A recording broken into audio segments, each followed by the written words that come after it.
ជំរាបសួរគ្នាយើងដែលចង់បង្កើតគណនីនៅក្នុង website Dara TikTok ណាជាដំបូងអ្នកនរគ្នាត្រូវតែចូល browser ណាមួយក៏បានដែរអញ្ចឹងខ្ញុំសូមចូលទៅកាន់ website របស់ Brave ណាខ្ញុំវាយពាក្យថា Dara TikTok មកអូខេ Dara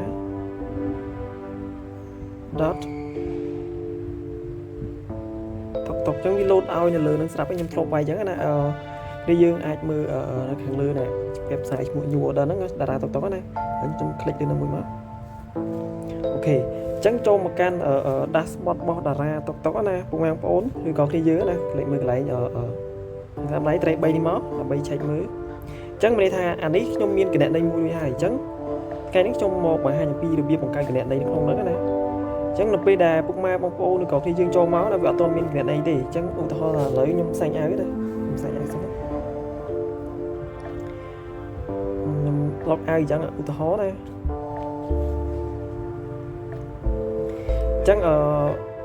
គ្នាយើងនៅពុកម៉ែបងប្អូននឹងឃើញdashboard អញ្ចឹងតបមកទៀត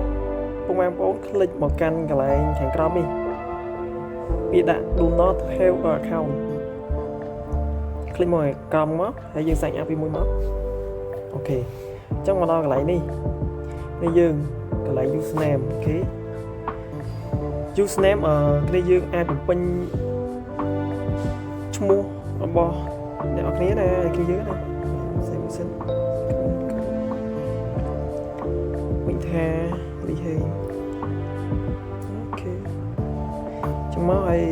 កន្លែង Gmail នេះត្រូវតែដាក់ Gmail ដែរគ្នាយើងលេងណាកុំដាក់ Gmail fake បើសិនជា Gmail ពុកម៉ែបងប្អូនក៏អាស្រ័យថា address កន្លែងហ្នឹងណានៅក្នុង device ផ្សេងអញ្ចឹងក៏វាពិបាកដែរអញ្ចឹងទាមទារឲ្យគ្នាយើងណាបង្កើត Gmail ហ្នឹងដែលប្រើប្រាស់ឥឡូវតបតងទៅស្រួលពេលយើង log in ណាអូខេអញ្ចឹងឧទាហរណ៍ថា Gmail របស់ខ្ញុំប្រើថ្ងៃ Gmail ហ្នឹងអញ្ចឹងចាហើយ password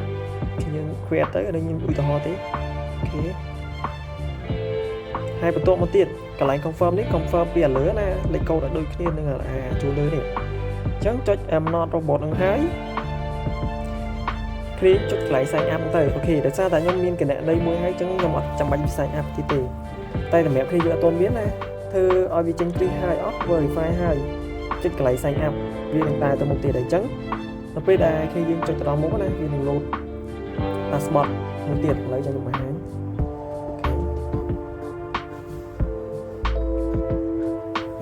នៅពេលដែលគ្នាយើងចុចទៅដល់sign up ហ្នឹងហើយណាវានឹង load dashboard នេះមានតែយើងមាន account នេះយើងបាន create account ហើយអញ្ចឹងយើងចុចនៅខាងស្ដាំដៃមកយើងមើលទៅគណនីយើងបានហើយឈ្មោះអីដែលយើងបង្កើតណាអញ្ចឹងឈ្មោះរបស់ខ្ញុំបង្កើតនេះអាមាញ់នឹងវាញ់ជិះទៅឲ្យទេអញ្ចឹងយើង back មួយមកអូខេអញ្ចឹងយើងបានគណនីDara TikTok គណនីនៅក្នុង website Dara TikTok មួយហើយសម្រាប់បងប្អូនដំឡើង view ដំឡើង like អីនៅលើ social media ទាំងអស់ទាំង Facebook ទាំង YouTube ទាំង Page ទាំងTelegram អីផ្សេងៗទៀតណាបើគ្នាយើងអញ្ចឹងវីដេអូថ្ងៃហ្នឹងមានតែប៉ុណ្្នឹងណាជម្រាបលាគ្នាយើងអរគុណ